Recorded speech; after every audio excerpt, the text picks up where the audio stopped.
ay hindi ganun ka-nervyoso, no? Pero kapag ako ay pinapakilala, lalo yung ganyan ipinapakilala ni Tintin, parang ako ay nervyoso, no? Kasi expectation ng tao baka tumaas. Ako po ay simpleng tao lang, ano? Si Tintin lang madami siyang nasabi para sa akin. So, una ako po ay humihingi ng paumanhin kay, nasa gitna pa lang. Ako po ay humihingi ng paumanhin kay Pastora, na although yun ay na-chat ko na. Ako po kasi ay may kasalanan, nakipagpalit po ako ng date, ako dapat last week. Kaya lang, dahil hindi ko talaga pwedeng hindi samahan yung field trip ng school ng Saturday, kaya naisip ko makipagpalit kasi alam niyo naman kapag field trip, madaling araw ka gigising, gabing-gabi ka na makakauwi. Tapos kinabukasan, as expected, masakit yung katawan. So inisip ko na agad yung mangyayari, kaya nakipagpalit ako at ako po ay nahihiya. Tapos kahapon, maghapon kami sa school, hapon ako nag-start, although may naiisip na ako na binibigay ng Lord na mensahe, naggagawa ko ng hapon hanggang gabi, parang nasakit ang ulo ko. Sabi ko, parang galit pa rin sa akin si Pastora O kaya ang Lord, diba? Pero hindi, ang Lord po at si Pastora ay marunong namang umunawa sa ganung pagkakataon at alam ko na ang Diyos ay mapagpatawad at mapag-unawa sa lahat ng bagay. So, empowered to grow more like Christ. Yan po yung mensahe ng Panginoon sa umagang ito. At kagaya po ng binasa ng kapatid natin, ito po ay matatagpuan sa 2 Pedro 1:3-11. Hindi ko na po siya babasahin ulit. Bigyan po natin ng emphasis yung salitang grow. So, alam po natin kapag grow, pag translate sa Tagalog, paglaki. Kapag growth, paglago. At alam natin kung ang isang bagay o ang isang tao o living things man niya, mapahayop o halaman ay lumalago. Kapag sa halaman, alam natin kung siya man ay nagmula sa buto o sa part mismo niya, kung sa dahon, kung sa ugat, kung sa sanga, alam natin kung yan ay lumalago o namamatay lang. Kung sa hayop, alam natin kung yan ay hatched from egg or born alive. So alam natin na kapag ang pusa ng anak, ang magiging anak niya ay kawangis niya pero mas maliit sa kanya. Ganon din sa tao. Alam natin na ang tao, magsisimula yan sa womb ng nanay bilang isang embryo or fetus. Paglabas ay infant, then toddler, hindi pwedeng paglabas na lakad na. Diba? So, infant, toddler, hanggang maging young child, teenager, then adult. So, may kanya-kanyang stage ang growth. Ganon din sa ibang bagay, halimbawa sa career. So, walang nagsisimula sa napakataas. Diba? Lahat tayo, kapag nagsisimula ng trabaho, wala pa tayong experience. Kaya minsan, nadidisappoint yung iba, nadidiscourage kapag nag-a-apply ng trabaho, ang hinahanap ay may experience. Sasabihin nila, kaya nga ako naghahanap ng trabaho para magka-experience. Ang hinahanap ng mga ngayon, may experience na. So, paano ka magkaka-experience kung ang hinahanap ng lahat ay may experience na? So, ang lahat po ng may karera ay nagsisimula sa ordinaryong empleyado hanggang napopromote ka, depende sa iyong performance. Kagaya din sa business, nagsisimula ka lang halimbawa sa maliit na tindahan hanggang sa ito ay mapalago mo maging grocery, di po ba, maging malaking store na. Lalo nung pandemic, di po ba, nauso masyado yung online selling. At madami ang umunlad ng buhay dahil dyan sa online selling. Nag-pre-love lang dati sila hanggang sa umangkat na sila ng mga produkto, hanggang sa ngayon, nakapagpatayo na ng bahay. So makita mo yung progress. So yun yung growth. So maraming bagay ang nakikita natin sa paligid na may kinalaman sa paglaki, pagyabong o paglago. Tayo kaya sa umagang ito bilang Kristiyano, how do we grow? Tayo po ba ay lumalaki, lumalago sa pananampalataya o tayo ay nananatiling ganito? So ang opposite po ng growing is shrinking. So what are the reason why we shrink? Bakit ba tayo pagkakasisring lumulubog? Parang lumiliit ka. Instead na ikaw ay lumalaki at lumalago, lumiliit ka at lumulubog. So what makes us shrink? Isa dyan yung sinful act. So yung mga makasalanang gawa o makasalanang ginagawa natin. Alam naman natin na kapag kasalanan, di po ba, nagdi-guilty tayo. Ang kasalanan kasi, simula pa sa ating kauna-unahang ninuno ni Aban at ni Eva at Adan, di ba sila ay unang nagkasala. So simula pa lang noon, meron ng sinful act. Sinful, kapatid, makasalanan. So sinful act.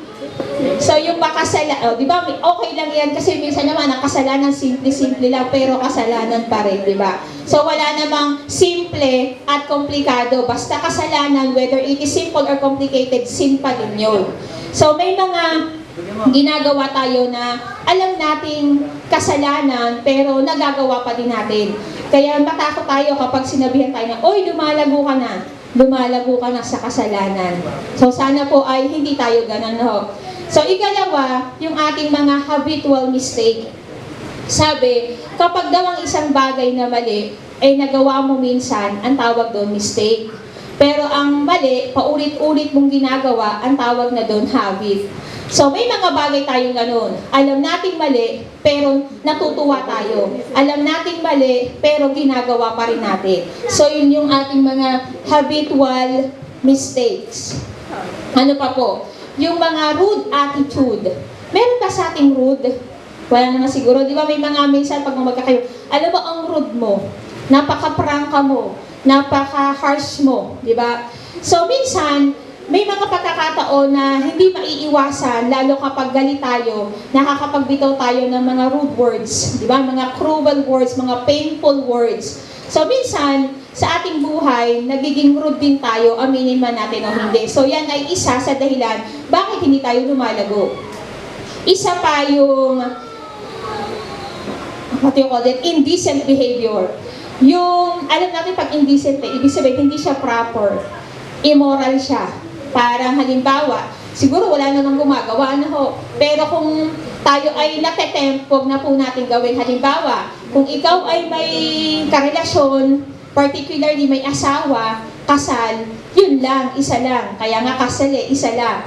Kapag may kasalo, kasalanan na yun. Di po ba? So, yun ang mga halimbawa ng indecent behavior na alam mong mali, wag mo nang gawin. Indecent din yung mga simpleng halimbawa, yung mga pagsipol sa mga maiikli ang suot, sa mga alam mong kung para sa iyo ay kahanga-hanga in malicious way, minsan ay dahil sa barkada, para sa mga kabataan to, minsan tayo ay napapasama sa ganun. So iwasan natin yung mga indecent behavior kasi yun ay isang malaking kapulaan para sa atin. Isa pa yung negative thoughts. Ito yung, alam ko, na-share ko na din to dati nung nag-message ako. Yung negative thoughts na yan talaga ay hindi natin maiiwasan, ano. Ang dami-dami talagang mga negatibong bagay ang pumapasok sa atin. Mapabata man yan, teenager, magulang, tatay, nanay, lalaki, babae. Ang negatibong bagay talaga yan ay ipinapasok sa atin ng kaaway. Kaya nagiging negative tayo, di ba? Ang negative kasi, sa math, ang sign niya, negative yung minus, ano. Ibig na tayo ay mag-add ng add, maging positibo sa ating buhay, mag-add ng mga bagay na makakatulong sa ating buhay. Tayo kasi negative ng negative, parang pera. Kung 1,000 yan, naubos mo, negative ka na. So kaya tayo hindi nag-grow, kaya tayo hindi lumalaki at lumalago, kasi binabawasan natin ng binabawasan ng ating lakas dahil sa mga negatibong bagay na pumapasok sa ating isipan. Ang isa pa po yung knotted past, yung nakagapos ka sa nakaraan, di ba knotted, nakagapos, nakatali. Pinalaya ka na ng Diyos, pero pilit mong isinisiksi sa utak mo yung mga nagawa mong kasalanan na, kaya siguro ako nagkaganito kasi hinahant ako ng Pasko. Pinapaalala sa akin yung mga nakalipas ko na mali naman. Pero pinalaya na tayo ng Diyos doon. So, ito yung mga bagay, yung sinful act, habitual mistake, rude attitude, indecent behavior, negative thoughts, and knotted past. Yan yung mga bagay na nagiging dahilan, mapakristyano ka man o hindi, kaya ka nagsishrink, kaya ka lumulubog, kaya ka hindi lumalago, kaya ka nananatili sa ating sitwasyon ngayon. But what makes us grow? Paano ba tayo lalago? Go to church. Kaya siguro wala na tayo, tinanggal na ang live, ang online. Kasi mas gusto ng Panginoon, dito tayo sa church. Diba? Iba talaga naman kasi kapag nasa church ka, at nagwo-worship kesa nasa bahay ka. Aminin man natin na hindi, ibang-iba. At hindi ka naman talaga makakapag-focus. Parang kahit anong gawin mo, hindi 100%. Alam natin lahat yun. So go to church. Inaanyayahan palagi tayo ng Panginoon na pumunta sa bahay-sambahan, manalangin at sumamba sa Kanya. Dito kasi ramdam mo agad eh. Di ba tayo, may mga circumstances sa buhay natin na gustong-gusto natin maglinggo na. Gustong-gusto natin mag-prayer meeting na. Minsan, may pagpapasalamat tayo. Kung minsan, may iiyak tayo sa Diyos. Iba kasi ang pag-iyak kapag may problema ka kapag sa bahay, parang it's between you and yourself. It's between you and God. Pero, iba kapag nasa church, kapag nag-worship tayo at may problema ka, kapag umiyak ka, napakasarap sa pakiramdam. Kasi alam mo, nandito ang Panginoon. Although, alam natin na ang God ay omnipresent kahit sa lugar ay nandun. Pero iba pa rin ang nasa bahay-sambahan. Kaya ang sabi ng Diyos, go to church. Hanggat may pagkakataon, hanggat kaya natin na pumunta sa simbahan, pumunta tayo. Kasi baka dumating yung pagkakataon na hindi na tayo makapunta. Yung nagde-desire tayong pumunta, hindi na natin kaya. So, God says, go to church. Isa naman po ay read the Bible. As long as you can read the Bible. As much as you can. May mga pagkakataon kasi na hindi na tayo nakakabasa. Ako nga, at the age of 43, naramdaman ko yung dati wala akong problema sa pagbabasa, yung labo lang medyo malabo lang yung mata. Pero nung dumating ako sa 40 years old, ganun pala yun dahil ako'y nakasalamin, yung paningin talaga daw pag age ng 40, medyo dumalabo na yung sa pagbabasa. Kaya hirap na hirap ako magbasa. So, wag na nating intayin yung pagkakataon na hindi na tayo nakakabasa ng Biblia. So, as much as you can, as long as you can, palagi nating hawakan ng Biblia. Palagi nating basa. Ako ay bago pa lang mananampalataya, teenager. Hindi pa ganun kalalim.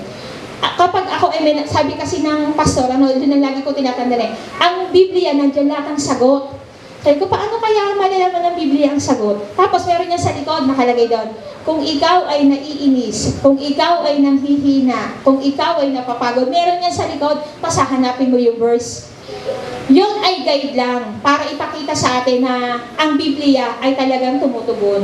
Pero as time goes on, habang lumalakad ng panahon, nare-realize mo, oo nga, nasa Biblia yung katugunan.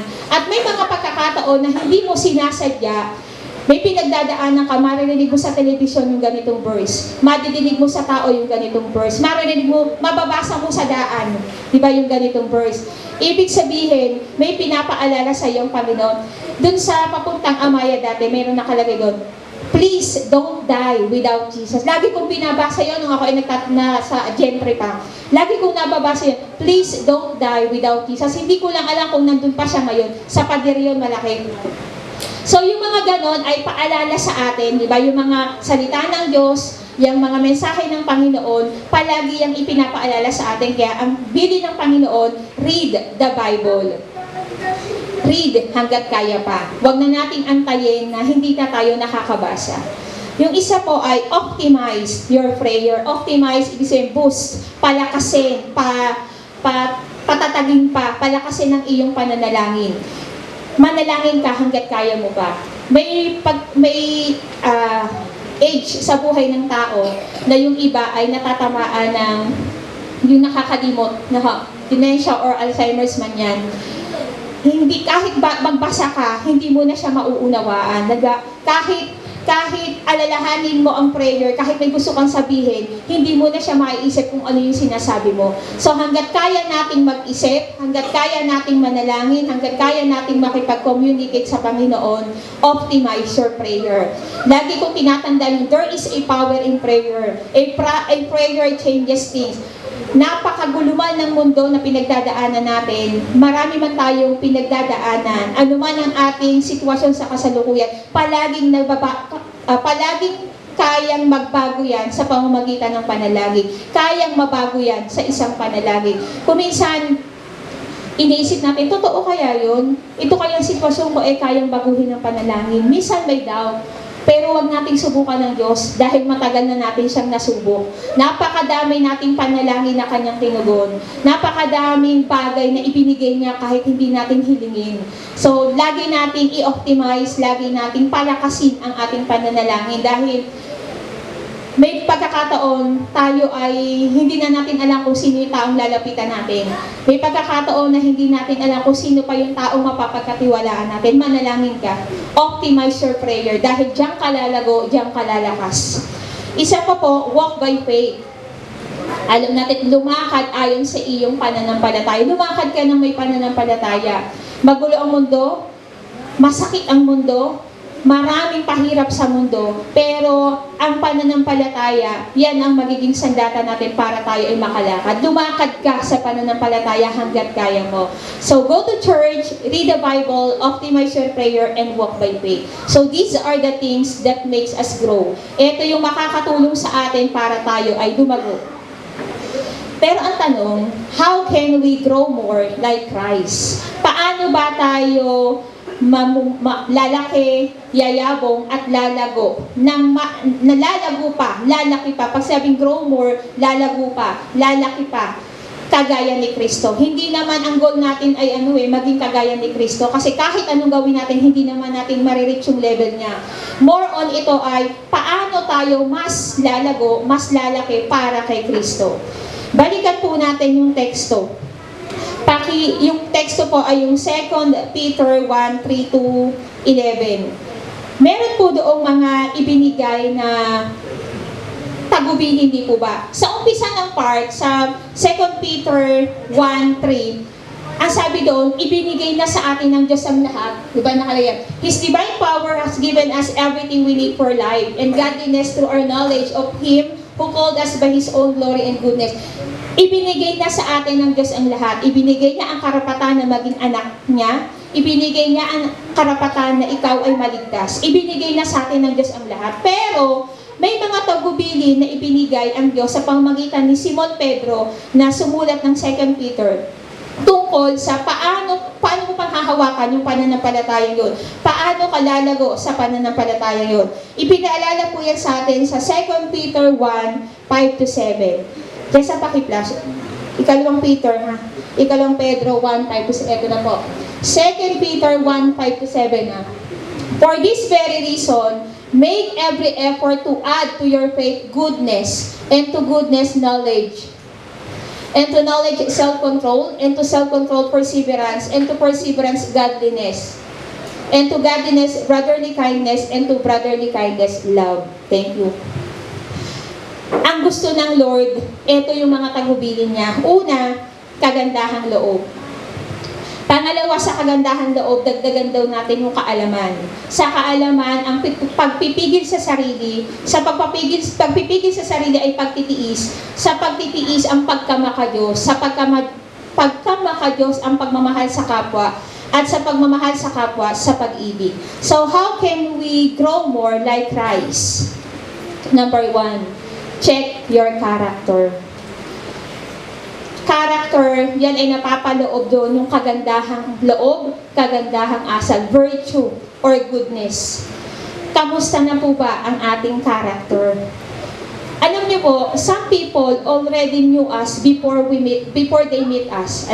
May mga tao na kilala na tayo, pero hindi tayo nila kilala sa pangalan.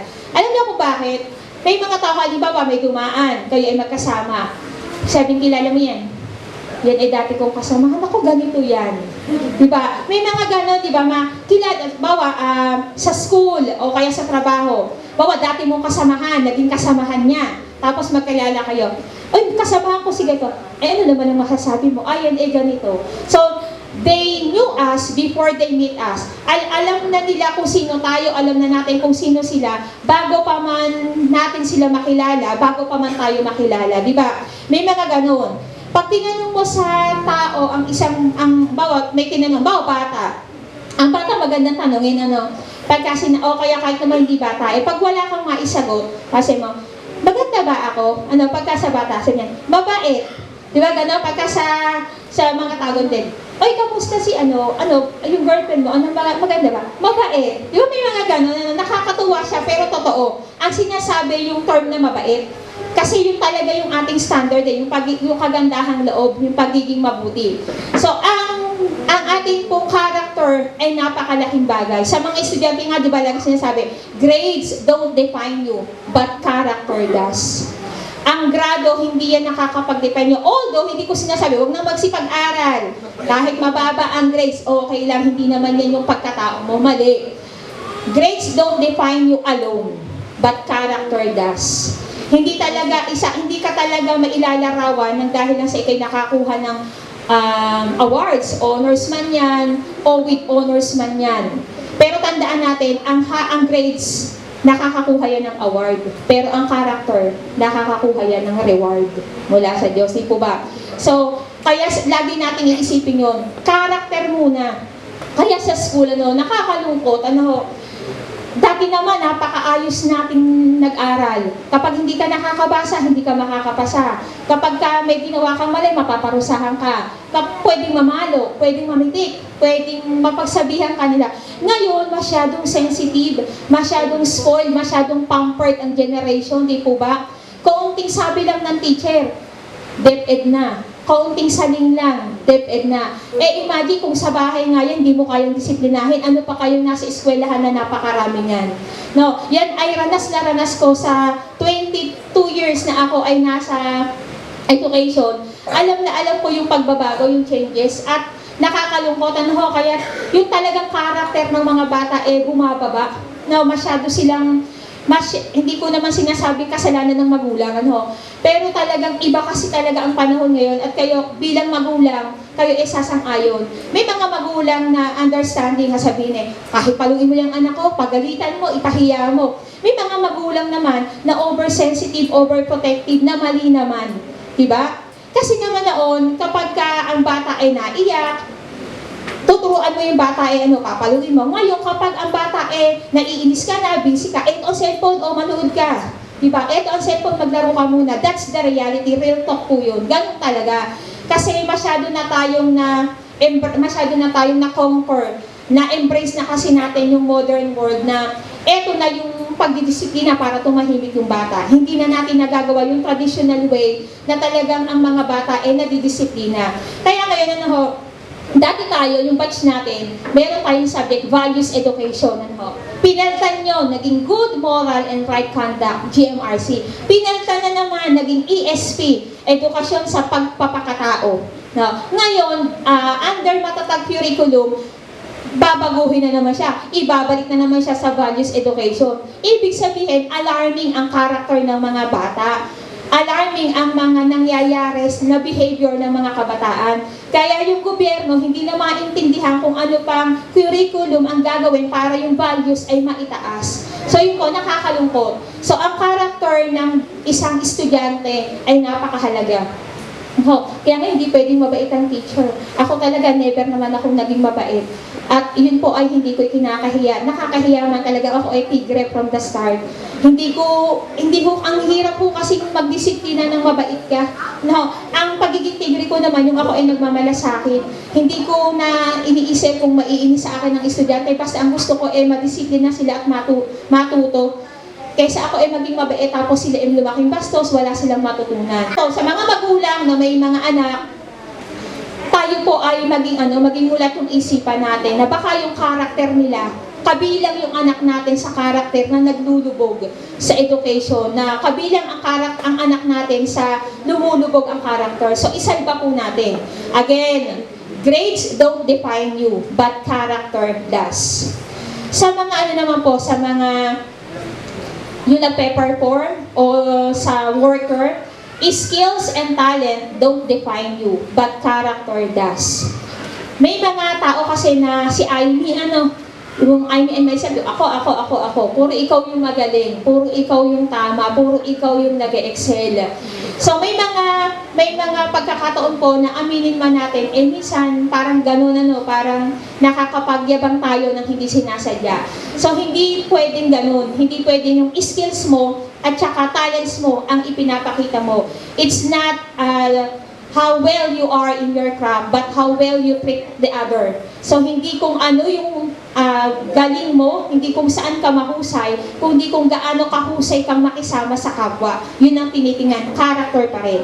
Sa mga ano naman, yung mga may positions, mapa-politika man yan, mapa-trabaho, tatandaan natin, positions don't define you, but character does. Hindi sa kung paano ka tinitingala, hindi sa kung paano ka ginagala, kundi paano ka yumuyuko para sa kapwa, paano ka bumababa at nagpapakababa para sa nasasakupan mo. Kasi pag may position ka na, meron ka diyang subordinates meron ka diyang nasasakupan. Hindi kung paano ka nila tinitingala, kundi kung paano ka nagpapakumbaba para sa kanila. So, hindi tayo kailangang maging mataas dahil mas importante ang character. So, to conclude that, your character defines you. Hindi ang anumang grado, hindi ang anumang talento o kakayahan o posisyon, kundi kung ano ka, kung ano ang karakter mo. Sabi po sa Kawikaan 3, Kawikaan 3:27. Proverbs na Kawikaan 3:27.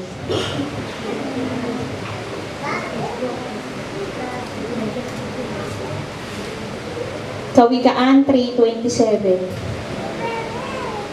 Basahin ko po sa Tagalog, mas ano siya sa Tagalog Ang kagandahang loob ay huwag ikait sa kapwa.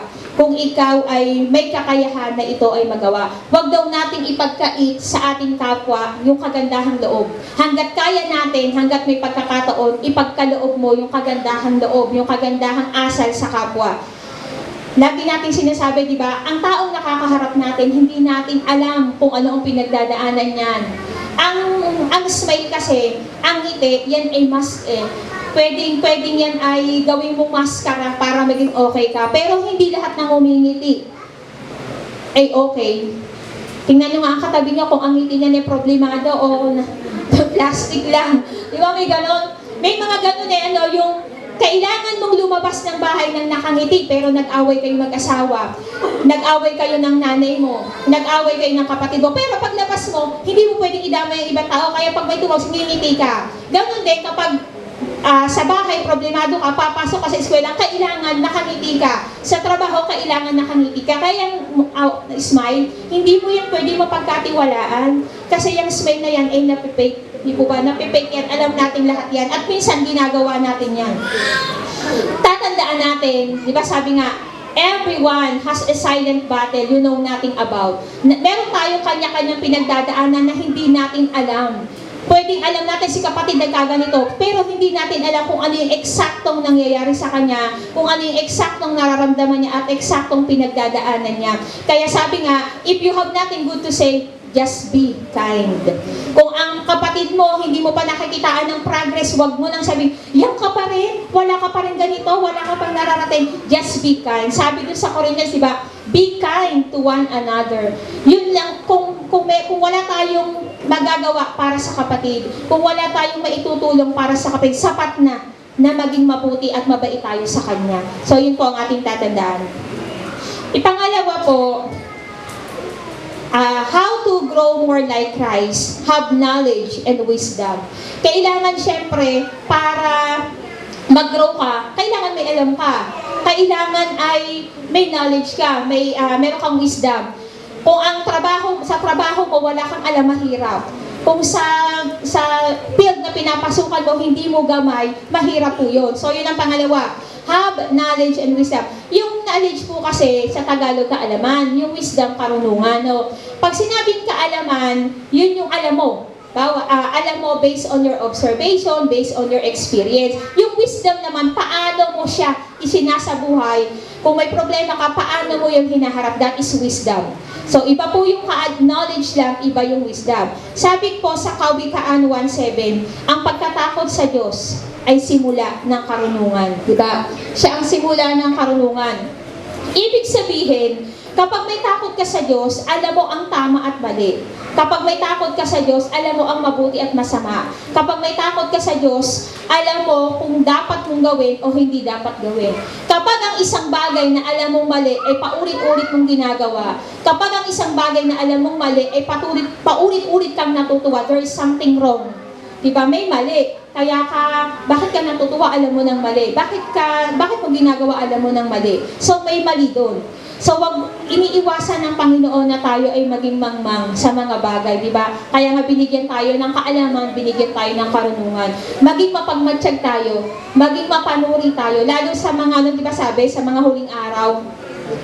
Ang malalim na reflection nito, yung mga false teaching, yung mga maling katuruan, di ba? May mga kapatid, may mga nakakasama tayo na ngayon lang nakakilala. Diba? Marami na silang mga narinig na mga turo.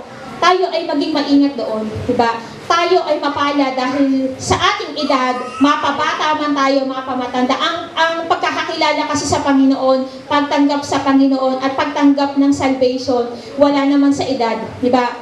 Tayo man ay bata o matandang nakakilala, ang mahalaga tayo ay nakakilala sa Panginoon. Tayo iba-iba ang age natin dito, di ba? Pero ang pinakamaganda na nalaman natin ngayon, binigyan tayo ng Diyos ng kaalaman, na karunungan na siya ay ating kilalanin. At doon sa pagkakakilala natin sa Panginoon, doon tayo bibigyan ng karunungan ng Diyos para tayo ay lumago sa Kanya. Ang isa pa po ay, pangatlo na po ito, restrain yourself from trouble. Restrain yourself from trouble. Restrain, pagpipigil. Sabi, the hardest to control is yourself. Pinakamahirap talaga niyang kontrolin, hindi po ba? Tayo ba ay magaling ba tayo sa self-control? May mga tao na maiinisin, magagalitin, kaunting bagay, galit agad. Kaunting bagay, tinutoyo agad. Di ba? May mga taong ganon na hindi mo maintindihan kung bakit parang palaging galit. Di ba? Meron pa ditong ganun. Yung talagang ang self-control ay napakababa. Ngayon, paano ba tayo dapat nagpipigil ng sarili? Sabi daw, the person's true character ay nakikita, isina kapag magulo ang sitwasyon. Kapag galit na galit ka, paano ka sa bahay? Pag galit na galit ka, paano ka sa trabaho? Minsan naman, hindi naman tayo excuse kasi tayo tao, may mga pagkakataon talaga namang napakasarap magsalita na ikaw ay galit. Yung parang gusto mong ilabas ang saloobin mo. Napakasarap sabihin na ikaw ay naiinis, na ikaw ay punong-puno na. Diba? Pero sabi nga, pwede kang magalit, pero iwasan nating magkasala. Diba? Kung minsan ganun talaga tayo, ang hirap talagang kontrolin ng sarili. Kaya hahanga ka sa mga taong galit na, cool pa rin. No, galit na, pero pinipigil ang sarili. Galit na, pero nakakangiti pa rin. Sabi po doon sa 2 Timothy 1:7, ikalawang Timoteo 1:7. So, ang pagpipigil po sa sarili ay napakahalaga. Diba, sabi nga, kung sa social media na like, think before you click. Diba? Mag-iisipin mo muna bago mo i-post, bago ka mag-comment, bago ka magsabi ng kahit na na mababasa ng lahat. Sa atin ganun din, think before you click your tongue. Bago mo pagalawin ang dila mo, bago ka maglabas ng salita, iisipin mo muna kung ano yun. Okay, 2 Timothy 1:7, sapagkat hindi tayo binigyan ng Diyos ng espiritu ng kaduwagan, kundi ng espiritu ng kapangyarihan, ng pag-ibig at ng pagpipigil sa sarili. Laging ang binibigay ng ilang verse sa Bible, lagi itong nami-mention, pagpipigil sa sarili. Ang kasama niya, tingnan nyo, kapangyarihan, pag-ibig. Ang kapangyarihan, alam natin, power. Ang love, alam natin, powerful din yan. Isinama dito pagpipigil sa sarili kasi yung pagpipigil sa sarili, powerful din yan. Napakahirap kayang kalaban kapag hindi ka na makapagpigil. So kung ikaw ay tao na nakakapagpigil sa sarili, ibig sabihin, lumalago ka sa Panginoon. Ibig sabihin, lumalaki ka sa pananampalataya. Kung noon, ikaw ay magagalitin, kakaunti ang pasensya, ngayon mas marami ka ng pasensya. Pero kung noon, mas ikaw ay pasensyoso, ngayon ay mas magagalitin ka, parang baliktad, parang may mali doon. Kaya i-check natin ang sarili natin, baka ngayon ay mas magagalitin ako kaysa nung araw. So, kailangan ay self-control. Pang-apat po, inspire how you endure circumstances. Inspire how you endure circumstances. Paano ka nagtitiis? Napakarami nating tiisin sa buhay. Alam natin yan. Alam natin ang kapatid natin na nagtitiis sa karamdaman. Alam natin na ang kapatid natin na nagtitiis sa ganitong estado o sitwasyon ng buhay. Alam natin ang pinagdadaanan ng ibang kapatid. Pero ang tanong doon, paano ka namumuhay sa ganong sitwasyon na ikaw ay nahihirap? Minsan verbal, ito lalo sa mga kabataan, kahit naman sa atin nangyayari din.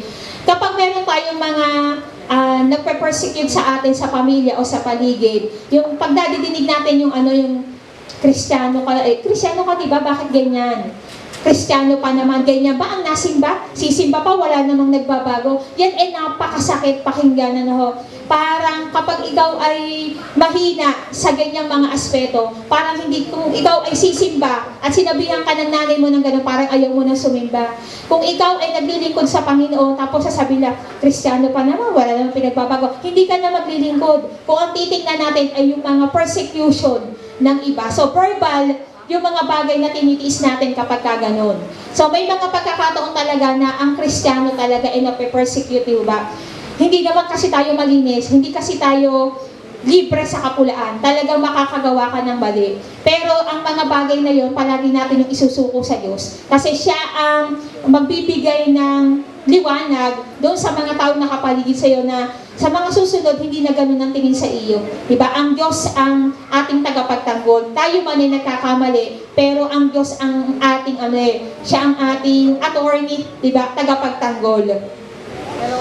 Pero hindi mga action, di ba? May mga pinagdadaanan talaga tayo na talagang tinitiis natin. Hindi man natin sabihin sa ating mga kapatiran, alam natin na tayo ay may kanya-kanya talagang tiisin sa buhay. Ang tanong po kasi doon, how you go through life without compromising your faith? Paano mo hinaharap ang mga circumstances na mahihirap? Na hindi mo ikino-compromise, para hindi mo isinasawalang bahala ang iyong pananampalataya, ang iyong pagiging Kristiyano. Sa atin kasi marami mga matiisin, di ba? Parang kung sa literal, eto hindi ko alam kung totoo pero ako, naniniwala ako dito, mas matiisin ng babae kaysa sa lalaki. Mas nakakapag-endure ng pain. Yung pain tolerance ng babae, mas malakas kaysa lalaki. Para pag nakasakit ang babae, nakakasakit man, pero kaya niyang isalba sarili. Ang lalaki, pag nakakasakit, parang mamamatay na. Parang nadaig ba? Hindi ko nilalahat, pero there are magagalo sa akin ng mga lalaki. Hindi, may mga pagkakataon na gano'n na parang daig ng daig, parang nakakarindi. Kasi ang mga babae kasi mas yan sa pain, sa emotion mas mapigil. Ang mga lalaki kasi parang sa obserbasyon ko lang at saka sa mga nadidinig ko, talagang mas matibay ang babae kapag mga enduring circumstances. Pero hindi ko sinabi na mahihina ang mga lalaki. Kumbaga may pagkakataon lang minsan na gano'n. Okay. Tunghayan po natin ang sinasabi sa unang Pedro 2:21. Unang Pedro 2:21.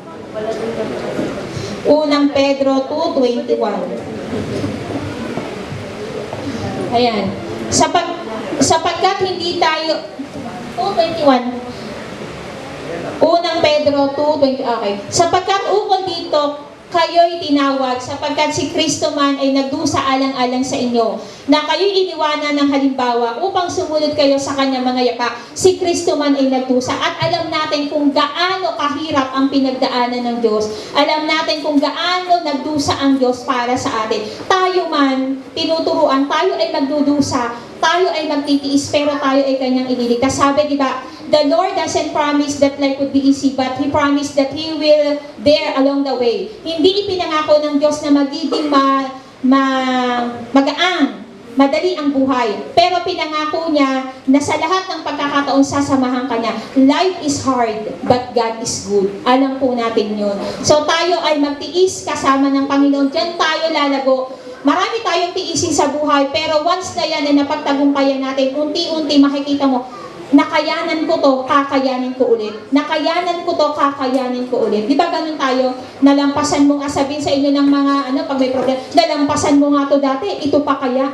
So, ang mga tiisin sa buhay, bagamat mahirap, yan ang nagiging daan para tayo ay mas lalong lumapit sa Panginoon, mas lalo tayong lumakas, at mas lalo tayong lumago. Pang-anim po ay seek godly things. Seek godly things. Hanapin mo yung maka-Diyos na mga bagay. Ang pagiging religious po kasi at godly ay magkaiba. Pwedeng ang pagiging religious, masipag ka lang umattend, masipag ka lang magpakita sa church, mahilig ka sa mga gawain, pero yung godly, yung maka-Diyos, kung paano ka namumuhay, kung paano mo isinasabuhay ang pagiging Kristiyano. So yun po ay magkaiba. Tunghayan po natin ang what's this? Romans 12:1. Roma 12:1. So, iba po ang godly ho sa religious. Napakahirap bagang maging yung maka-Diyosan ho. Kasi may mga pagkakataon talagang kahit gusto mo maging maka-Diyos, kapag sinusubo ka ng pagkakataon, nanghihina ka.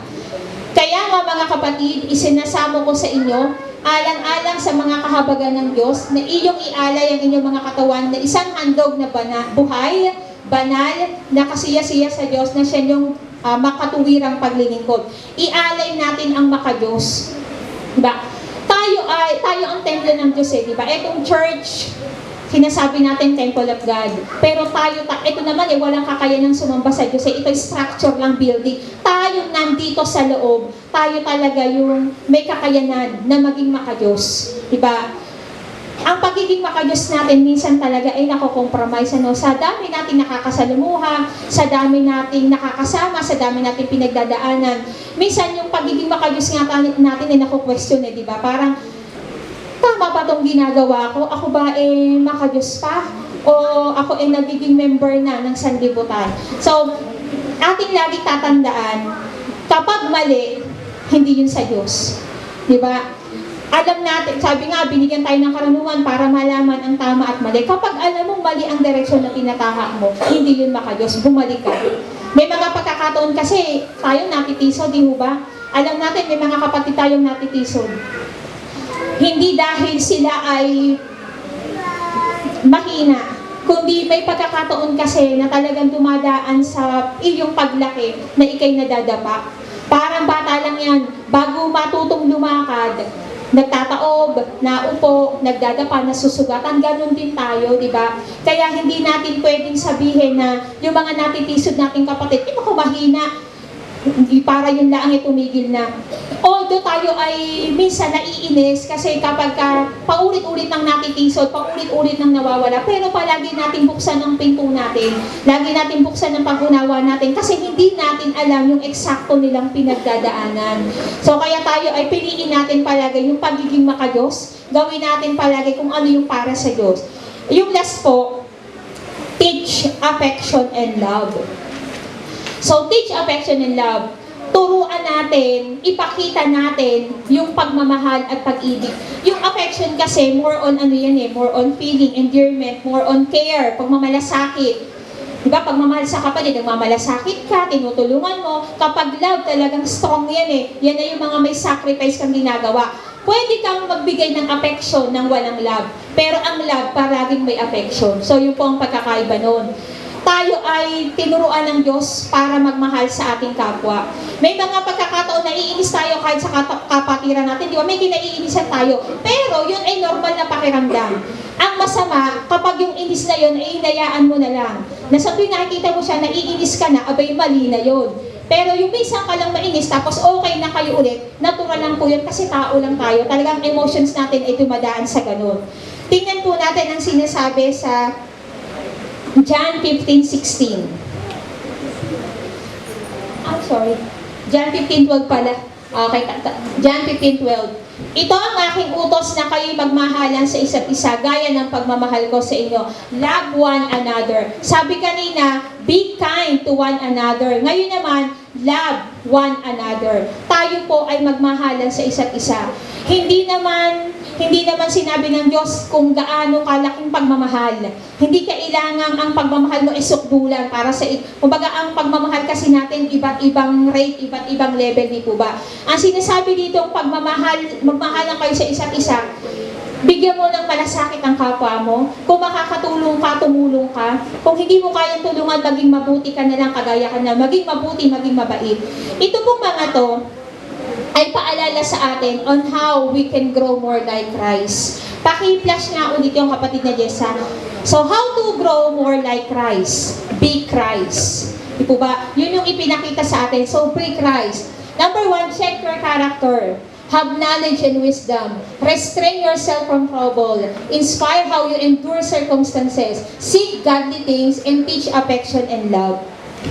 Yun po yung mga tagubilin. Di po ba ni Simon Pedro doon sa kanyang sinulat. Ito yung mga bagay na ibinigay na sa iyo ng Diyos ang lahat eh. Ibinigay niya yung pananampalataya, pero kailangan may idagdag ka. Hindi pwedeng tinanggap ko ang Panginoon, ligtas na ako, period. Kailangan lumago ka, kailangan lumaki ka, kailangan magpatuloy ka. More of you, Lord. Di ba kapag gusto natin ng isang bagay, pag may nagpe-perform, tapos magaling, sabihin, more. Di ba? Kapag pag meron tayong gustong bagay, gustong tao, gusto natin mas nakikita siya, mas nakakasama siya. Pag meron tayong gustong bagay, gusto natin mas lagi yung nakakanta, nabibili, kasi gusto natin. So ngayong mga oras na to, tinatanong ng Diyos, gaano natin siya kagusto na makasama? Gaano natin siya kagusto na mapapurihan? Gaano natin kagusto na lumago na kagaya niya? Gaano natin kagusto lumago para sa Kanya? So hindi, tayo po kasi ang title nito, Empowered to Grow More Like Christ. But we cannot be empowered without Christ. Diba? God's power can empower us. Tanging ang kapangyarihan lang ng Diyos ang magbibigay sa atin ng kalakasan at kapangyarihan na mas lumago para sa Kanya at kawamis niya. Pero hindi mangyayari yon kung tayo po ay nakadepende sa ating sarili. Sabi nga natin, lagi natin sinasabi, di ba? More of you, Lord, and less of us. So, yung hamon sa bawat isa, na tayo po ay lumago, magpatuloy, at lumakad sa ating pananampalataya na kasama ang Panginoon. Tayo po ay saglit na manalangin. Panginoon, minsan pa kami ay nagpapasalamat sa iyong mensahe sa umagang ito. Salamat, Panginoon, sa pagkakataon na kami ay lumalaki, lumalago at yumayabong sa iyo. Bagamat may mga pagkakataon na kami ay nagkakamali, kami ay natitisod, kami ay nanghihina, kami, Lord, ay patuloy mong ibinabalik sa iyo. Kami, Lord, ay patuloy mong inaakay sa iyong paanan upang ikaw, Panginoon, ay lalong naming makilala. May mga pagkakataon na kami ay nanghihina at dahil doon kami ay lumulubog kung bakit kami ay naiiwan. Pero Lord, sa lahat ng pagkakataong yun, kami ay iyong itinatayo at ipinabangon. Kaya sa umagang ito, salamat sa napakaraming pagkakataon na kami ay iyong sinamahan, inalalayan, itinayo, Panginoon, upang kami ay magpatuloy at lumago. Sa umagang ito, Panginoon, ito ay magsilbing hamon sa aming mga buhay, sa aming pagiging Kristiyano, na gawin namin ang mga bagay, sundin namin ang mga bagay na alam namin ikilalago ng aming pananampalataya. Sa iyo namin, Lord, ipinabalik ang mataas na papuri pasasalamat sa pangalan ng aming tagapagligtas na si Jesus. Amen.